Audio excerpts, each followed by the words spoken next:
दिख रहा है सबको? भैया देखो, राजस्थान में जो मृदा है उसका जो वर्गीकरण है, राजस्थान में जो मृदा का जो वर्गीकरण है, उस मृदा वर्गीकरण के जो आधार हैं, जैसे गुण के आधार पर है, रचना के आधार पर है, रंग के आधार पर है, या उत्पत्ति के आधार पर है। यानी इस प्रकार से राजस्थान में यदि हम मृदाओं की बात करते हैं, उपयोग के आधार पर है। तो वैसे तो मृदाएं हर क्षेत्र के अनुसार परिवर्तित होती हैं। यहां जो टॉपिक दिया है, गुण के आधार पर यूएसडीए मृदा वर्गीकरण, यह अमेरिका, संयुक्त राज्य अमेरिका का जो मृदा विभाग है उसके द्वारा दिया गया जो वर्गीकरण है, जिसके आधार पर उन्होंने राजस्थान की मृदाओं को 5 भागों में बांटा है कि राजस्थान में 5 प्रकार की मृदाएं पाई जाती हैं। और आज वर्तमान की जो परीक्षाओं के बारे में यदि हम देखते हैं, जो पेपर आ रहे हैं, चाहे आरपीएससी का हो या सिलेक्शन बोर्ड के हो, उनमें जो पेपर आ रहे हैं उनमें से ज्यादातर क्वेश्चन इसी टॉपिक से आ रहे हैं। ये जो मृदाओं का जो वर्गीकरण है, जिसमें राजस्थान में 5 प्रकार की जो मृदा संयुक्त राज्य अमेरिका के मृदा विभाग ने जो बताई है, उसके अनुसार कौन कौन से क्षेत्रों में पाई जाती है, तो सीधे सीधे क्षेत्र पूछे जाते हैं।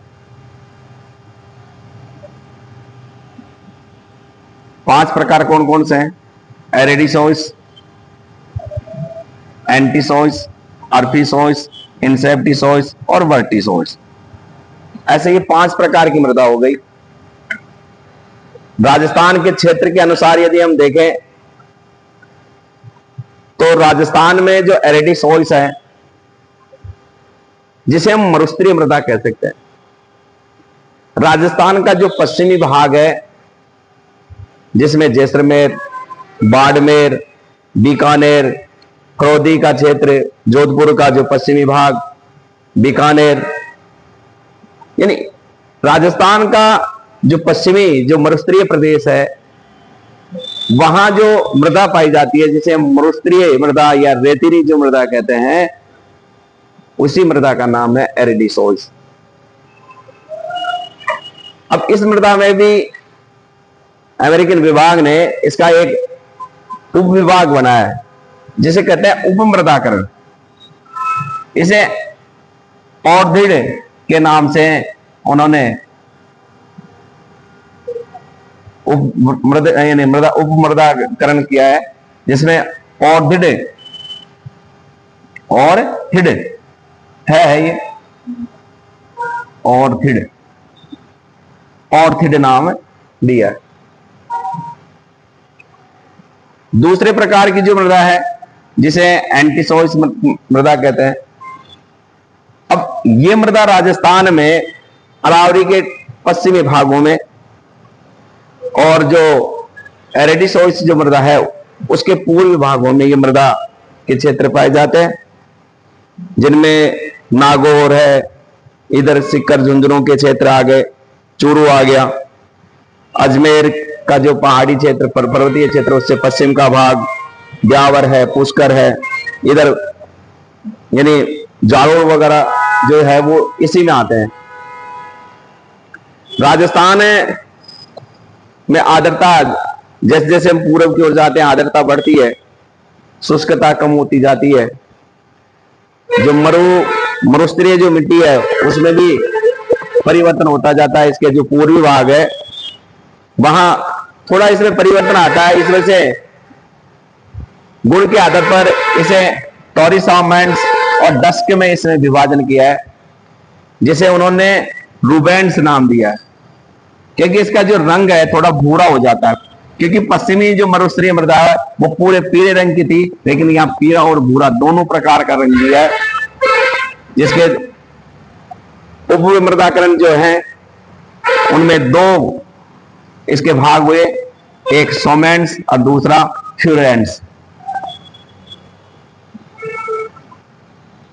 आज यदि हम एंटीसोइस मृदा की बात करें तो ये बहुत से ऐसे क्षेत्र हैं जहां नहरों से सिंचाई हो रही है, जैसे गंगानगर हनुमानगढ़ का क्षेत्र है, तो उसी मृदा में धीरे धीरे परिवर्तन हो गया और वो मृदा आर्द्र में परिवर्तित हो गई और धीरे धीरे उस मृदा में परिवर्तन हो रहा है।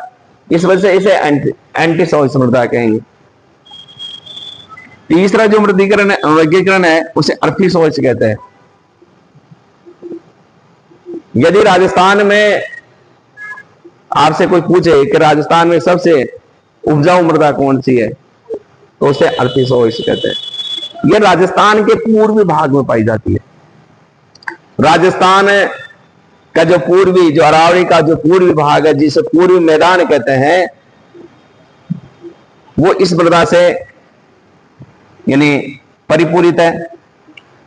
ये एक प्रकार से नदियों के बेसिनों की मृदा है, जिसमें हम बनास बेसिन, बाणगंगा बेसिन, राजस्थान के जो पूर्वी भाग की नदियों के बेसिन जो हैं, नदियों के जो मैदान है, वहां ये मृदा पाई जाती है। राजस्थान में जैसे हम बात करें, जयपुर है, दौसा, अलवर, भरतपुर, ये पूर्वी मैदानों में आ गए। सवाई माधोपुर, टोंक और भीलवाड़ा आ गया, जो बनास बेसिन में आ गया। चित्तौड़गढ़ का और बांसवाड़ा का जो क्षेत्र है, जो इधर हम माही बेसिन की बात करें, राजसमंद, उदयपुर आ गया, डूंगरपुर आ गया। जो माही बेसिन के क्षेत्र हैं, जिसमें हमने राजस्थान के जो भौगोलिक वर्गीकरण किए थे, उसमें भी हमने यहाँ 56 बेसिन की बात की थी, उनमें ये मृदा पाई जाती है, क्योंकि यहाँ भी नदियों के मैदान है, जैसे सोमाई जाखम के मैदान, इधर बनास के मैदान, उधर बाणगंगा और उसकी सहायक नदियों के मैदान बने हैं। तो राजस्थान की सबसे यदि उपजाऊ मृदा की हम बात करें तो उसे हम अर्थीसोइस कहेंगे, जो अमेरिकन वैज्ञानिकों ने इसका नाम दिया है।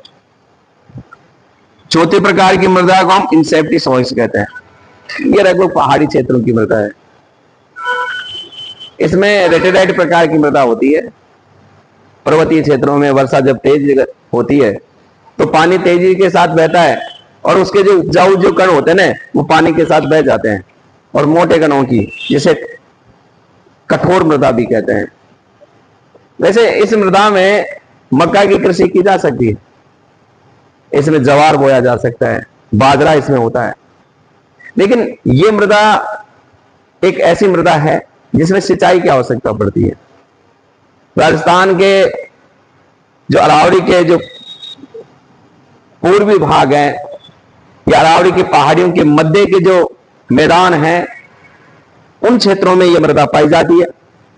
यानी हम इसको ये कह सकते हैं कि राजस्थान के जो पर्वतीय क्षेत्र हैं, जिनमें अर्धशुष्क से आर्द्र जलवायु वाले जो प्रदेश है, जिनमें सिरोही है, पारी, राजसमंद, उदयपुर, भीलवाड़ा भी आ गया, चित्तौड़गढ़ भी आ गया, यहां तक कि जयपुर और सवाई माधोपुर और झालावाड़ के जो क्षेत्र हैं वो भी इसके अंतर्गत आते हैं। क्योंकि राजस्थान के जैसे पूर्वी भाग में मैदान आते हैं, तो जयपुर में अरावली की पहाड़ियां भी है, तो उनके बीच बीच में जो मैदान है वहां पर यह मृदा पाई जाती है।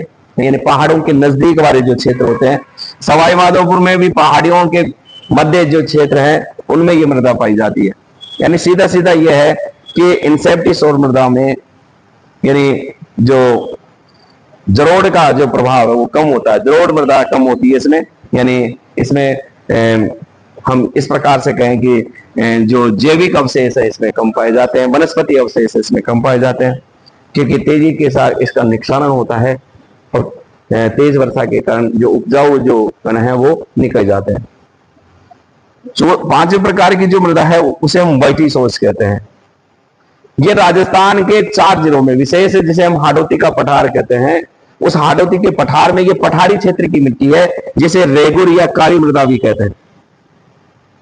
ये राजस्थान के कोटा, बूंदी, बारा और झालावाड़ 4 जिलों में पाई जाती है। कोटा, बूंदी, बारा और झालावाड़, जिसे हाडोती क्षेत्र कहते हैं। ये राजस्थान का हाड़ौती क्षेत्र है। हाड़ौती यानी हाड़ौती क्षेत्र की मिट्टी है ये, जिसे व्हाइटी सॉइल का। इस मिट्टी में आर्द्रता बनी रहती है, सबसे ज्यादा आर्द्र भूमि होती है, पानी इसमें सूखता ही नहीं है। और इस मृदा में आर्द्रता, क्योंकि थोड़ी सी वर्षा में ही इसमें जुताई की जाती है, उसके बाद हम जुताई नहीं कर सकते, क्योंकि ये चिकनी मृदा है। यदि चिकनी मृदा की बात करें तो वो व्हाइटी सॉइल है। रेगुर मृदा कहते हैं, काली मृदा कहते हैं, इसे मध्यम काली मृदा कहते हैं। और इस मृदा में सबसे इंपॉर्टेंट है कि इस मृदा में सोयाबीन उगाया जाता है। सोयाबीन की खेती के लिए बहुत महत्वपूर्ण है, मूंगफली और सोयाबीन। कोटा 12 और झालावाड़ में यहाँ चावल और सोयाबीन और मूंगफली को उगाई जाती है, क्योंकि इसमें कई दिनों तक आर्द्रता बनी रहती है। इस वजह से यह आर्द्र और अति आर्द्र प्रकार की मृदा है। लिखा था यहां मैंने, आर्द्र, अति आर्द्र, आर्द्र और अति आर्द्र। और यदि इस मृदा का हम उपविभाजन करते हैं, उप मृदाकरण करते हैं, तो इसे फेरिस्टेटस या क्रोमोस्टेटस के नाम से जानते हैं, जो अमेरिकी वैज्ञानिकों ने नाम दिया है। वैसे उच्च स्तर की कक्षाओं में इस प्रकार के प्रश्न आते हैं, वो बड़े आरएस जैसी, यानी आप एग्जाम्स की तैयारी करें तो वहां ऐसे पूछे जाते हैं। आपके रेलवे असिस्टेंट में तो लगभग जनरली क्षेत्रों के बारे में पूछेंगे कि एरिडी सॉइल कहाँ पाई जाती है, entisol, alfisol, inceptisol, vertisol, इनके क्षेत्र जो हैं, एरिया जो हैं, उनके बारे में पूछा जाता है। ऐसे राजस्थान में गुण के आधार पर बहुत महत्वपूर्ण यानी टॉपिक है ये, और इसमें से प्रश्न आ रहे हैं आजकल। वर्तमान के जो एग्जाम पैटर्न को यदि हम देखें तो उसमें इन्हीं में से प्रश्न आ रहे हैं। तो 5 प्रकार का जो वर्गीकरण है, जो अमेरिकन जो विभाग ने जो किया है, aridisols, entisols, alfisols, inceptisol, vertisols, इनके क्षेत्रों के आधार पर इसका डिवाइडेशन करें। ऐसे मैंने इसको एक राजस्थान के मैप के अकॉर्डिंग ये और बता देता हूं कि राजस्थान का जो मैप है, इसका जो ये पश्चिमी भाग है जहां एरिडी सॉइल्स पाई जाती है, ये जो क्षेत्र आता है जिसमें एंटी सॉइल्स है। राजस्थान का पूर्वी भाग है जिसमें हम क्या कहेंगे, इसे अर्पी सॉइल्स कहेंगे। ये जो अरावली का जो क्षेत्र है जहां इंसेप्टी सॉइल्स है, और राजस्थान का जो हाड़ौती का पठार क्षेत्र है वहां इसे व्हाइटी सॉइल्स कहेंगे। एक प्रकार रचना विधि के आधार पर भी है, जिसे स्थानीय मिट्टी और विस्थापित मिट्टी कहते हैं। स्थानीय मिट्टी जिस क्षेत्र में मिट्टी का निर्माण होता है जो स्थानीय है, और एक वो मिट्टी जो एक स्थान से दूसरे स्थान में स्थानांतरित होती रहती है, उसे विस्थापित मिट्टी कहते हैं। राजस्थान में मृदाओं के वर्गीकरण के बाद में राजस्थान में जो अपरदन की समस्या है, मृदा अपरदन के बारे में भी प्रश्न पूछे जाते हैं। पश्चिमी राजस्थान में देखें तो पश्चिमी राजस्थान में जो मृदा अपरदन होता है वो पवनों के द्वारा होता है, तेज हवाओं के द्वारा होता है। और तेज हवाओं के अपरदन के से बचने के लिए हमारे वहां जो मृदा का जो प्रसार हो रहा है, रेगिस्तान का जो प्रसार हो रहा है, उसके लिए ये कुछ विधियां, कुछ प्रणालियां विकसित की है सरकार ने। एक तो साइडल बेल्ट, जिसे रक्षक मेघा कहते हैं। इसमें होता क्या है, इसमें एक रेखीय आकृति में पौधे उगाए जाते हैं, जैसे झाड़ीदार पौधे हो गए, पत्तेदार जो पौधे हैं, जो मरुस्थलीय क्षेत्र में कम वर्षा में वो उगते हैं, ऐसे, जिससे कि रेगिस्तान का प्रसार नहीं होता। ये जो प्रवाहना, जिसको मल्चिंग कहते हैं, ये भी एक अपरदन को रोकने की प्रणाली है। इसमें होता क्या है कि जब मानसून आता है तो बरसात तो पूरे राजस्थान में होती है, कहीं कम होती है, कहीं ज्यादा होती है। तो पश्चिम राजस्थान में वर्षा होती है लेकिन कम होती है। लेकिन जब वर्षा होती है तो वहां कुछ जो यानी घास फूस वगैरह उगाती है, तो उस घास फूस को वो क्या करते हैं, उसमें उसका यानी जुताई करते हैं, और जुताई करके उसको छोड़ देते हैं ताकि उस मिट्टी का जो अपरदन है वो नहीं हो। और उसको एक प्रकार से यानी उसके ऊपर जो होती है ट्रैक्टर के द्वारा यानी एक प्रकार से समतलीकरण कर दिया जाता है। उससे मृदा उठती नहीं है और उसमें आर्द्रता बनी रहती है। समझ रहे? अपने राजस्थान में यहाँ ग्रामीण जो क्षेत्रों में, ग्रामीण क्षेत्रों में उसको कहते हैं मेज करना। जब जुताई की जाती है उसके बाद मेज करते हैं। मेज करने से क्या है, उसकी जो भूमि की जो आर्द्रता है वो बनी रहती है, जो भूमि में जो पानी है, जो नमी है वो बनी रहती है। उसे सूखती नहीं है, उसके ऊपरी जो परत सूख जाएगी लेकिन नीचे की जो परतें नहीं सूखेगी, उसको कह रहे परवाना। अब हम बात करें पूर्वी भाग की। राजस्थान का जो पूर्वी भाग है वहां जो अपर्दन होता है वो वर्षा के द्वारा होता है, और वर्षा के द्वारा जैसे हम वृष्टि दमन कह सकते हैं, और बात ये जो अपर्दन होता है वो पवन के द्वारा यानी हवाओं के द्वारा होता है। तो वृष्टि दमन की जो क्रिया होती है वो राजस्थान के पूर्वी राजस्थान में विशेष रूप से अवनारी का अपर्दन होता है। ये कई बार प्रश्न आया है, कई बार आया है, बहुत एग्जाम में प्रश्न आया है। अवनारी का अपर्दन कहां होता है? अवनारी का अपर्दन राजस्थान के पूर्वी भाग में तीव्र वर्षा के कारण, तेज वर्षा के कारण पानी जब बहता है तो गहरी गहरी नालिकाएं, गहरी गहरी गड्ढे बन जाते हैं, उसे अवनारी का अपर्दन कहते हैं। और सबसे ज्यादा अवनारी का अपर्दन चंबल नदी में पाया जाता है। जो चंबल नदी है, इसके जो चंबल के आसपास के जो क्षेत्र है वह सबसे ज्यादा अवनारी का अपर्दन होता है। और इस अवनारी का अपर्दन की वजह से वहां की जो भूमि है वो बेकार हो गई, जिसे उत्खात भूमि कहते हैं, और गहरे गड्ढे ऐसे बन गए जिसे बेहद क्षेत्र कहते हैं, जहां चंबल के डाकू, चंबल के आसपास के क्षेत्रों में चंबल के जो डाकू हैं उनके रहने का स्थान है ये बियड। ये बियड एक प्रकार से बेकार और बंजर भूमि जिसको कहते हैं, जहां न तो कृषि कर सकते हैं ना किसी प्रकार का उपयोग नहीं है, बहुत गहरे गहरे गड्ढे बने हुए हैं, समझ रहे हैं। जो कृषि के अनुपयोग होती है उसे उत्खात भूमि कहते हैं, जो किसी काम की नहीं है, जो गहरे गहरे गड्ढे जो अवनारी का अपर्दन के कारण बहुत गहरे गड्ढे बन जाते हैं उनको बियड क्षेत्र कहते हैं। जहां घने जंगल भी हैं, पेड़ पौधे हैं, उन क्षेत्रों में, उन बियडों में वो डाकू छिप जाते हैं।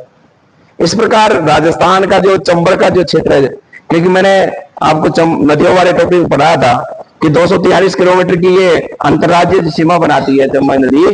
ये इतना बड़ा क्षेत्र है, इस पूरे क्षेत्र में बियड है। इसमें से बियड इधर भी है मध्य प्रदेश की, और इधर राजस्थान में भी है। तो ये इधर राजस्थान की पुलिस जाती है डाकुओं को पकड़ने, तो इधर एमपी की तरफ दौड़ जाते हैं, और इधर की पुलिस आती है तो राजस्थान की तरफ आ जाते हैं।